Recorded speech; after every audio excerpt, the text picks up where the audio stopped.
कहीं मेरा मेकअप ना उतर जाए। बड़े प्यार से मेरी बीवी ने किया है।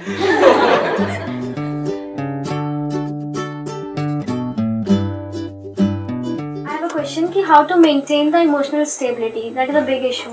मतलब इमोशंस में जो उथल पुथल होते रहते हैं उसको हम कैसे स्टेबल रखें? सो ओवर थिंकिंग, लाइक कुछ भी चीज़ हो उसके बारे में हम सोचते रहते हैं, मतलब उस टाइम वो काम छोड़ के दूसरे काम की तरफ कैसे जाए? Good question. मतलब कि over thinking, the problem of over thinking, कि हम सोचते बहुत ज़्यादा हैं, करते बहुत कम है। तो ऐसा कैसे हो कि हम उतना ही सोचे जितना हमको करना है, ना उससे ज़्यादा ना उससे कम? सर मैं एक चीज़ जानना चाहता हूँ, आपने हमेशा कहा कि अपनी इंटरनल वॉइस को सुनो, बट सर हमारा इंटरेस्ट वो चेंज होता रहता है। So how to stay on that कि मतलब हम एक पे फोकस कर सकें। जस्ट हमने 2 दिन फोकस किया, 3 दिन फोकस किया, प्रॉब्लम आई, हमने उसे छोड़ दिया। ठीक है, मतलब आप ये कह रहे हो कि मैं कहता हूँ कि अपने अंदर की आवाज़ को सुनो, लेकिन हमारे अंदर की आवाज़ रोज़ बदलती रहती है ना? रोज़ कोई नया आइडिया आ जाता है, फिर जो पुराना है वो पीछे चला जाता है, फिर वहाँ पर कोई प्रॉब्लम आती है, फिर वहाँ से ध्यान हट जाता है, फिर कोई नया आइडिया हमको अट्रैक्ट कर लेता है। मतलब हम किसी भी एक चीज में एक्सीलेंस को अचीव नहीं कर पाते। That is what you are asking, right? The same is my question. हाँ, कि हम उसके एंड तक नहीं जा पाते। एंड तक जाने का मतलब है उसमें सक्सेसफुल नहीं हो पाते। जैसे हमारी अपब्रिंगिंग होती है तो वैसे ही हमारी थिंकिंग बन जाती है, तो वो चेंज नहीं हो पाती। जैसे हमारे पेरेंट्स की थिंकिंग जैसी होती है वो हम चेंज नहीं कर पाते। जैसे उनकी एक ही बात है कि यही रास्ता है और ऐसी सक्सेस मिलेगी, तो वो ना चेंज होना चाहते हैं और वो हमारी ऐसे करते हैं कि हम भी चेंज नहीं कर पाते उनकी वजह से।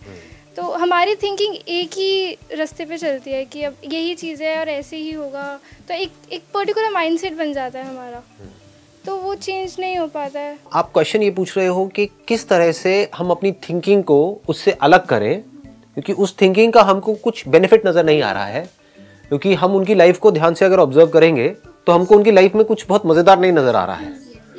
तो अब हम इससे ये आइडिया लगा सकते हैं कि अगर हमारी थिंकिंग भी वैसी ही रही जैसी उनकी थी या उनकी है, तो हमारे साथ भी वही होने वाला है जो उनके साथ हुआ है या हो रहा है। तो क्या हम चाहते हैं हमारी लाइफ बिल्कुल वैसी हो जैसी आपकी पेरेंट्स की है? हाँ, तो ये पहला स्टेप है। द मोमेंट यू से नो, तो अब यहां से आपकी थिंकिंग बदलने लग जाती है। अदरवाइज आपके जो डिसीजंस होंगे वो फियर के ऊपर होंगे। नहीं तो आप क्या कहोगे कि नहीं, घर वाले जो कह रहे हैं वो कर लो। पहले आपको ये पूछना है, ठीक है कर तो लो, वो तो एक सेफ एंड सिक्योर ऑप्शन है, जो वो कह रहे हैं चुपचाप करते चले जाओ। लेकिन उससे होगा क्या? उससे मान लो आपको एक ऐसी लाइफ मिल जाएगी जैसी आपके पेरेंट्स की है, तो क्या आपको वैसी लाइफ चाहिए? अगर चाहिए तो कोई प्रॉब्लम नहीं है। I am not judging somebody. हो सकता है आप कहो हाँ ठीक है मुझे ऐसी ही लाइफ चाहिए, देयर इज नो प्रॉब्लम। फिर ये क्वेश्चन इररिलेवेंट हो जाता है वहां पर। बट द मोमेंट यू से नहीं मुझे ऐसी लाइफ तो बिल्कुल नहीं चाहिए नहीं चाहिए, है ना? ऐसी नहीं चाहिए कि मैं थकना नहीं है जिंदगी में, एज चाहे कितनी भी हो जाए, डरना नहीं है जिंदगी में, रिस्क लेने से नहीं डरना है, फेलियर से नहीं डरना है। अगर हमें ऐसा बनना है तो इसका मतलब हमारी थिंकिंग उनसे बिल्कुल अलग होनी चाहिए। क्योंकि अगर वो अपनी लाइफ से खुश नहीं है अपनी थिंकिंग की वजह से, अपने एक्शंस की वजह से, तो अगर आपकी वैसी थिंकिंग है वैसी एक्शंस है तो आपको भी खुशी मिलने वाली नहीं है। तो ये आपको डिसीजन लेना है। The moment you take this decision, तो यहां से एक नई थॉट प्रोसेस शुरू हो जाती है। आप बहुत देर से खड़े हुए हो, please have a seat. Let's give a big hand for her. तो हमारा ये टॉपिक निकल करके आ गया है। आज का टॉपिक क्या निकल करके आया है? घूम फिर के हम आ रहे हैं थिंकिंग के ऊपर। चाहे ओवर थिंकिंग हो, चाहे इमोशनल स्टेबिलिटी हो, चाहे अपनी थिंकिंग को चेंज करना हो। इसी के साथ में क्या जुड़ा हुआ है जो आपने पूछा था कि अपना जो इंटरेस्ट है हम उस पर पूरी तरह से स्टिक कैसे रहे। तो क्या ये पॉसिबल है कि हमारे अंदर किसी भी तरह का कोई कॉन्फ्लिक्ट ना हो? ये क्वेश्चन है।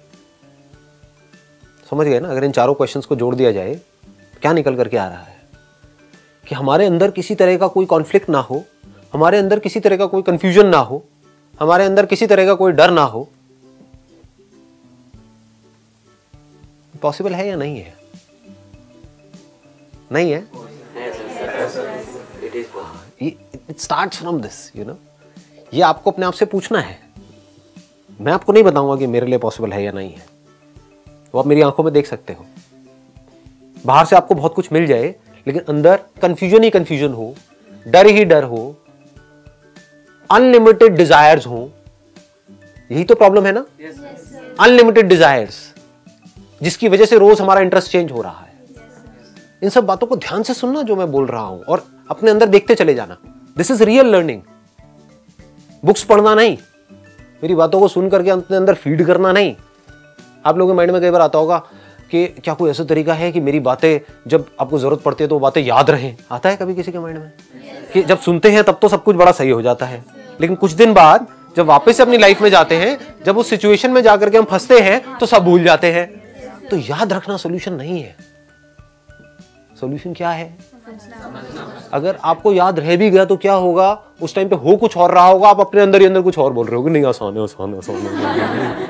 नहीं, एक्चुअल में अगर आसान बनाना है सब कुछ, समझ रहे हो ना? हाँ, कि सामने उस वक्त आपको लड़ना है। आपके सामने है कोई बच्चा है छोटा सा, मान लो आप कहीं पार्क में हो और उसको कोई किडनैपर उठा करके ले जा रहा है, तो वहां पर आपको ये नहीं बोलना आसान है, कुछ नहीं है, सब सही है, सब सही है, जो होता है अच्छे के लिए होता है, जो होता है अच्छे के लिए होता है। ये इसको कहते हैं वर्ड्स में जीना। तो यहां तक हम पहुंच गए हैं कि अब हमारे माइंड में कोई कंफ्यूजन ना हो, कोई कॉन्फ्लिक्ट ना हो। हमारे माइंड में कंफ्यूजन क्यों होता है? आप चाहते हो ऐसा माइंड या नहीं चाहते हो? इस माइंड में कोई कंफ्यूजन ही ना हो, या हो भी तो उसका 1 सेकंड में सोल्यूशन निकल आए, खत्म। कॉन्फ्लिक्ट आया मतलब कि 2 रास्ते आए। कंफ्यूजन क्या है? कॉन्फ्लिक्ट क्या है? सामने एकदम से 2 रास्ते आ गए, अब यहां जाऊं या यहां जाऊं। यहां गया तो ये रास्ता जंगल में जा रहा है, लेकिन कहते हैं कि इस रास्ते पे आगे चल करके एक खजाना है। मैं इशारों में बात कर रहा हूं, समझते चलिए ना, है ना? ये एक यूनिवर्सिटी है, यहां पर जाऊंगा, यहां से निकल करके ये हो जाएगा, हाँ यहां पर लाइफ सेट है। लेकिन ये एक ऐसा रास्ता है जो मेरे घर वाले कह रहे हैं, लेकिन पता नहीं यहां पर क्या होने वाला है। समझ गए ना? फंस गए। अब यहां पर आप फंसे हुए, तो ये क्या है? कंफ्यूजन ही है ना चारों तरफ। इसका सोल्यूशन क्या है? बताओ जी, लगाओ दिमाग। और ये मुझे लगता है कि अगर हम कंफ्यूज हैं ऐसे 2 रास्तों पे, तो अगर हमारा मन है कि ठीक है ये रास्ता बिल्कुल परफेक्ट है हमारे लिए, तो हमें चले जाना चाहिए। और अगर हम फिर भी कंफ्यूज है तो हमें अपने पेरेंट्स से कंसल्ट करना चाहिए या किसी भी टीचर से, और वो जो भी कहें वो कर लेना चाहिए उस टाइम पे। जो प्रॉब्लम है पहले हम उसको ध्यान से समझ लेते हैं। प्रॉब्लम क्या है कि आपकी एक थिंकिंग है, एक लाइन ऑफ थिंकिंग है, एक माइंडसेट है। वो माइंडसेट कैसे बना? जैसी आपकी अपब्रिंगिंग है, जैसी आपकी कंडीशनिंग हुई है, ये कंडीशनिंग किसने करी? पेरेंट्स ने करी, और सोसाइटी ने करी, एजुकेशन सिस्टम ने करी, सबने मिल करके करी। तो सबने मिल करके जो आपकी कंडीशनिंग करी है, जो एक माइंडसेट आपका बना है, उस माइंडसेट की वजह से जो भी लोग उस माइंडसेट में चल रहे हैं, चाहे कोई थोड़ा सा आगे है चाहे पीछे है, मैं उसकी बातें नहीं कर रहा यहां पर, क्या वो अपनी लाइफ से खुश हैं? कोई भी बंदा चाहे जॉब कर रहा है चाहे बिजनेस कर रहा है, लेकिन माइंडसेट ऊपर ऊपर से तो अलग अलग लग रहा है देखने में, बट फंडामेंटली सबका एक जैसा होता है। अनलिमिटेड डिजायर्स होते हैं और अनलिमिटेड फियर्स होते हैं, बस उसके बेस पे एक्शन चल रहा होता है। काम करने के लिए कोई काम नहीं कर रहा होता है। समझ पा रहे हो? ये करके मुझे ये मिलने वाला है, बस सारा ध्यान वहां पर होता है। तो जो भी इस तरीके से चल रहा है वो दुखी है। तो क्या आपको ऐसा बनना है? ये अपने आप से पूछो कि अगर मैं भी उसी तरीके से चला जिस तरह से सब मुझे कह रहे हैं चलने के लिए, या जिस तरह से मैं सोच रहा हूं कि हाँ ये चलना मेरे लिए सही है, तो फिर आप चाहे कुछ ज्यादा अचीव करते हो चाहे कम करते हो, उसमें कोई फर्क नहीं पड़ने वाला है। ज्यादा अभी आपको ज्यादा लग रहा है क्योंकि अभी आपके पास में कम है। जब आपके पास ज्यादा होगा तो जब उनको देखोगे जिनके पास आपसे बहुत ज्यादा है, तब भी आपको अपना वो कमी लग रहा होगा। ज्यादा कम पड़ जाता है एंड में, कितना भी ज्यादा हो जाए। तो आप खुश कैसे होगे इस रास्ते पे चल करके? कभी खुश हो सकते हो ही नहीं सकते। और इस रास्ते पे चल करके जैसे जैसे आप आगे बढ़ोगे आप फंसते ही चले जाते हो। इसलिए हम समझ नहीं पाते हमको अपनी लाइफ को डायरेक्शन क्या देनी है, इसलिए हम कंफ्यूज रहते हैं, इसलिए हम एक काम पे टिक नहीं पाते हैं, इसलिए ओवरथिंकिंग हमारे अंदर चलती रहती है, क्योंकि ये असली काम हम कभी नहीं करते हैं। ये रूट है आपकी पूरी की पूरी थिंकिंग की। आपकी जो थिंकिंग है उसकी जड़ क्या है, पहले आपको ये क्लियर होना चाहिए कि मुझे क्या करना है और मुझे क्या नहीं करना है। अगर दोनों चीजें आपको बिल्कुल क्लियर हो जाए तो कोई कंफ्यूजन है? बिल्कुल मतलब बिल्कुल क्लियर, 99% नहीं 100% क्लियर, तो कोई कंफ्यूजन है? अब ये क्लियर कैसे होगा? आप समझ पा रहे हो ना, मैं प्रॉब्लम की जड़ में जा रहा हूं। जब तक आपको ये नहीं पता कि मुझे क्या करना है, आपको ये भी नहीं पता कि मुझे क्या करना है, आपको ये भी नहीं पता कि मुझे क्या नहीं करना है ना कब बोलना है, no I will not do it, do you have the courage to say that? इसका मतलब आपको क्लियर नहीं है। डिसीजन तो आप ले लोगे, लेकिन क्लैरिटी के साथ नहीं लोगे, कॉन्फिडेंस के साथ नहीं लोगे, बस ले लोगे डिसीजन। चल यार कुछ समझ नहीं आ रहा, ये है, यही कर लेता हूं, इन पिन, सेफ्टी पिन टॉस करके देख लेते होते हैं ऐसे डिसीजंस होते हैं या नहीं होते हैं? किसी को भी पता है क्लियर कि मुझे क्या करना है क्या नहीं करना है? नहीं पता है। It should be absolutely clear. कैसे होगा? ऐसे सोचने की हमारी आदत नहीं है, क्योंकि ऐसा बनाया नहीं गया हमको समझ रहे हो? तो आई एम श्योर आप में से कुछ लोगों को अनकंफर्टेबल भी लग रहा होगा, क्योंकि कैसा बनाया गया है, बस जो पढ़ाया जा रहा है ना यहाँ पर, जो बोर्ड पे लिखा हुआ है, बस वहीं तक सोचना है, उसके आगे नहीं। जो डेफिनेशन लिखी हुई है बस यही सही है। इसमें अगर तूने ये भी एक वर्ड भी चेंज किया तो समझ जा तेरे नंबर कम हो जाएंगे। इससे सॉल्यूशन नहीं निकलने वाला। तो कैसे क्लियर होगा? सबसे पहला स्टेप है आपको ये क्लियर होना चाहिए कि मुझे क्या नहीं करना है। Once you are clear about it, then आपके लिए लाइफ बड़ी सॉर्ट आउट हो जाती है, बड़ी सिंपल हो जाती है, डिसीजंस लेना बड़ा आसान हो जाता है। क्या नहीं करना है, मैं यहाँ पर मॉरल साइंस की बात नहीं कर रहा हूँ, वो आप सब लोगों को पता है, तो मैं उसमें नहीं घुस रहा हूँ कि शराब, दारू, सिगरेट ये वो, मैं उसकी बात नहीं कर रहा हूँ। क्या नहीं करना है मतलब कि किस रास्ते पर नहीं चलना है। रास्ते हैं क्या? एक है सरफेस लेवल पे अलग अलग रास्ते, एक है फंडामेंटली अगर रास्ता देखा जाए तो दो तरीके से दुनिया एक्ट करती है कि अपने डिजायर्स के हिसाब से चलो और अपने फियर्स के हिसाब से एक्ट करते चले जाओ। Action based upon your desires and fears. आपके अंदर ये डिजायर्स आए कहां से? आपको लग रहा है मैंने खुद बनाए हैं। खुद कहां बनाए हैं? बन जाते हैं डिजायर्स तो। किसी को कुछ करते हुए देखते हैं, हमारा भी मन करने लग जाता है करने का। किसी चीज के बारे में हमको पता लगता है, तो अभी तक माइंड एक जगह पर चल रहा था, लेकिन अब हम डिस्ट्रैक्ट हो जाते हैं। डिस्ट्रैक्ट किसकी वजह से हो रहे हो? आपका डिजायर है एक काम को करने का, अब एक नया डिजायर आ गया, तो क्या डिजायर ही आपकी प्रॉब्लम नहीं है? इन चीजों को हम देख क्यों नहीं पाते हैं? सोचो अगर आज आपके अंदर से डिजायर पूरी तरह से निकल जाए तो क्या होगा? डिजायर किस चीज का, इसको ध्यान से समझ लेना। जो मैं डिजायर बार बार बोल रहा हूं, वो मैं काम को करने का नहीं बोल रहा हूं, चीजों का बोल रहा हूं। उससे रिलेटेड जो आपको मिलने वाला है उसकी मैं बात कर रहा हूं। सोचो वो पूरी तरह से निकल जाए। आप ये कहो कि मैं कहीं पर ऐसी जगह पर भी जा करके रह सकता हूं जहां पर बहुत ही लिमिटेड रिसोर्सेज है, लेकिन फिर भी वहां पर मैं खुश रह सकता हूं, तो क्या होगा? दूसरी तरफ से आप बहुत बड़े एंटरप्रेन्योर बन जाओ, लेकिन अनलिमिटेड अंदर डिजायर्स भरे पड़े हो। उसकी वजह से क्या होगा? Over thinking. उसकी वजह से क्या होगा? Emotional instability. अगर कभी आपने ध्यान से देखा होगा, मेरी वेबसाइट पे आप जा करके देखोगे ना, कॉन्टैक्ट पेज है sandeepmaheshwari.com पे आप जाओगे, कॉन्टैक्ट पेज में, उस पर जा करके नीचे पढ़ना मैंने क्या लिखा हुआ है। पढ़ा है किसी ने कभी? नहीं, वो तो है, वो तो आप लोगों के लिए लिखा है। नीचे जो लोग मुझे कॉन्टैक्ट करना चाहते हैं मेरे या अपने फायदे के लिए, उनके लिए मैंने एक मैसेज लिखा हुआ है वहां पर। खोलो अपना मोबाइल, खोलो, पढ़ो। I'm sorry to say that I won't be able to accept your invitation or association because I spend most of time in solitude and speak only when I feel like speaking. So please do not contact me for any kind of seminar, lecture, conference, media interviews, television shows, social gatherings, awards, events, political discussions, business offers, etc. To be honest and straightforward, I am not interested in anything at all, irrespective of what you offer us. सुन लिया?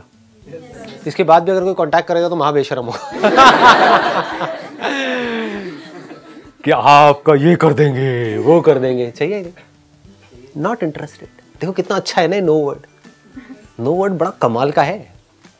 ये अगर आपकी life में नहीं है तो clarity नहीं आ सकती जी। अब मैं ये नहीं कह रहा आपको भी यही करना है। I am not interested in any kind of job offer, what ever it is, I will be jobless. मतलब कब करना है और कब रुकना है, ये दोनों चीजें हमको पता होनी चाहिए। कब जागना है और कब सोना है, कहां जागना है कहां सोना है, पता नहीं है दुनिया को। ये अगर पता हो तो माइंड कितना क्लियर हो जाता है। मैंने आपको अभी क्या कहा था, माइंड में क्लैरिटी कैसे आती है कि मुझे क्या करना है और क्या नहीं करना है। क्या इसको सुन करके आपको क्लियर हुआ कि मुझे क्या नहीं करना है? बताओ क्या नहीं करना है। Saying no to award shows. हाँ, लेकिन सिर्फ अवार्ड शोज नहीं था वहां पे सब कुछ है। अगर सिंपल वे में बोलूं तो मुझे कुछ नहीं करना समझ आई ये बात? Is it a small statement और अ ह्यूज स्टेटमेंट? इसका मतलब समझ पा रहे हो, इसकी डेप्थ देख पा रहे हो आप? मैंने क्या कह दिया आपको, आप चाहे कुछ भी हो, irrespective of what your offer is, भाड़ में जाओ। आप चाहे मेरे से टाई अप कर रहे हो पोलाइटली हाथ जोड़ करके, आप प्लीज भाड़ में जाइए। आपके पास चाहे 10,000 करोड़ का ऑफर है, चाहे 1000 करोड़ का ऑफर है, चाहे कोई भी पोजीशन है, चाहे कितना भी नेम है, कितना भी फेम है, आप भाड़ में जाइए।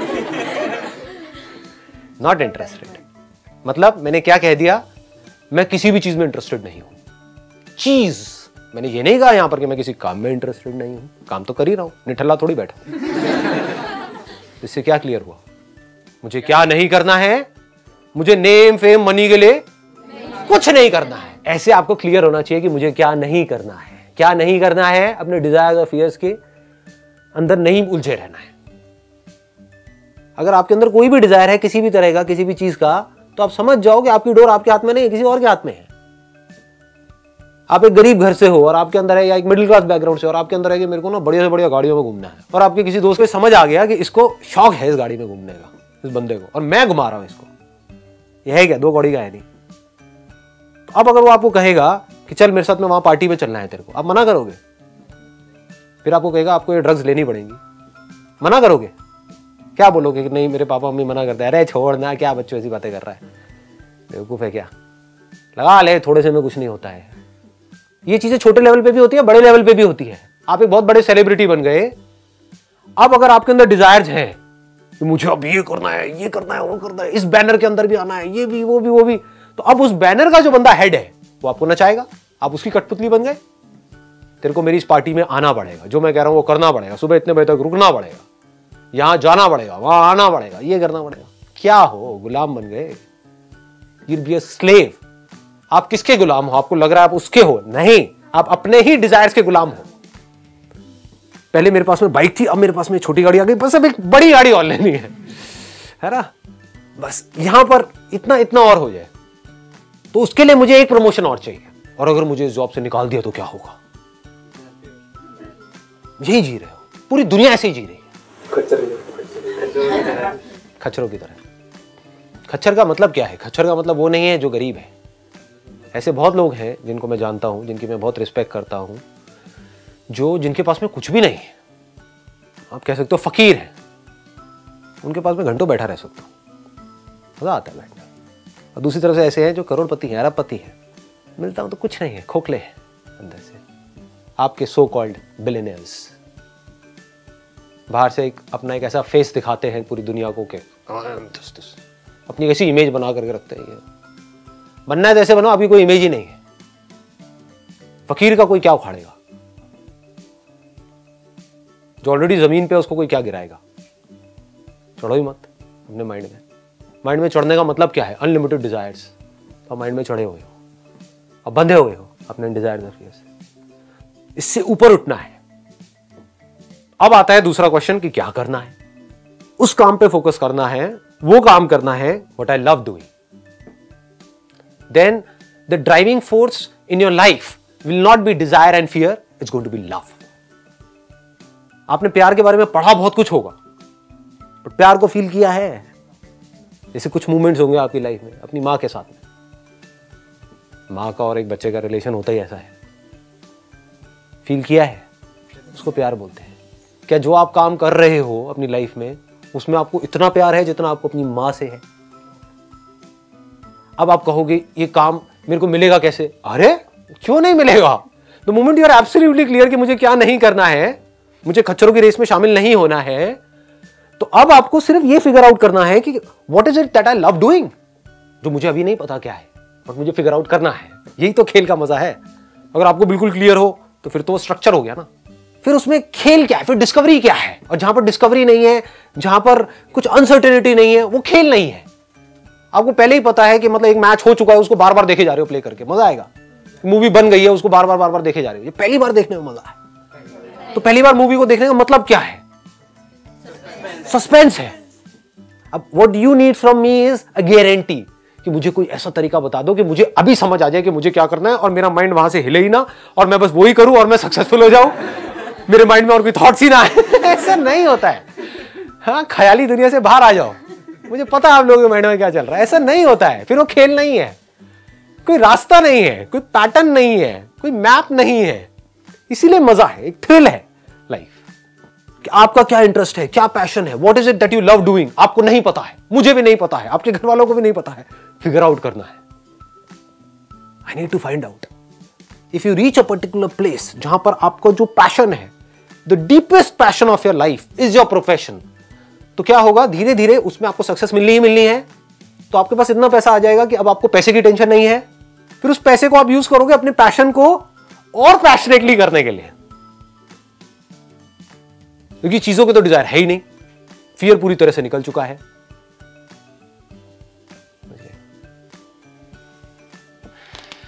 Wish you all the very best. Thank you so much.